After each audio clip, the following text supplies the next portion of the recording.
So once I completed my bond with MOH, I decided it's just taking too long. The training in eye surgery is just taking too long. Because a lot of money to be made in the private sector. As the director of Cosmetic Surgery Clinic, TCS at Central Clinic, the late Dr. Richard Teo's business was, in his own words, raking in millions in its first year.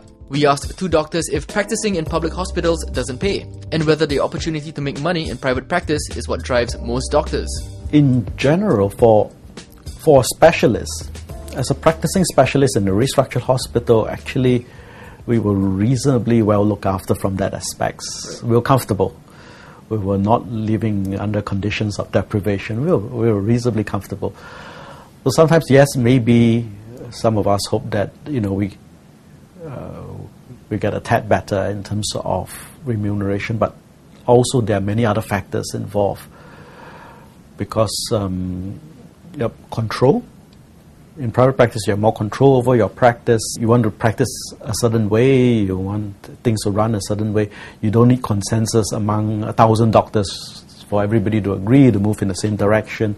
You don't need an endorsement of bureaucrats, administrators, and then you can just do it. So that degree of control, of independence, takes away some of the frustration.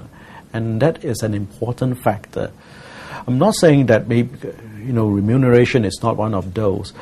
But I would argue that given that specialists, serving in a government hospital, is not suffering from undue financial hardships to start with. Well, the money in public service is not fantastic, but it's not bad either. So it wasn't a factor. The push factors were more the work-life balance, getting to know more patients, and the whole idea at that time of being the doctor in the community as a family physician. I thought it was a very attractive idea. The reasons I wanted to do medicine was that I wanted to deal with something that has to do with life and death.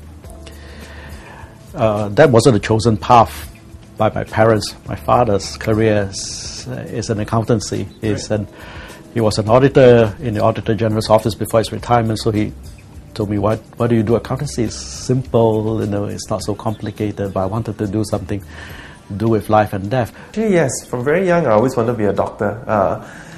Family influence, of course, and also the idea of helping others always appealed. So you come from a family of doctors? There are no doctors in the family, hence everybody wanted a doctor. So if the primary calling of medicine is noble, why is there the public perception that doctors here are more concerned about making money? In the next part, Dr. Siu and Dr. Wong tell us if they live lavishly.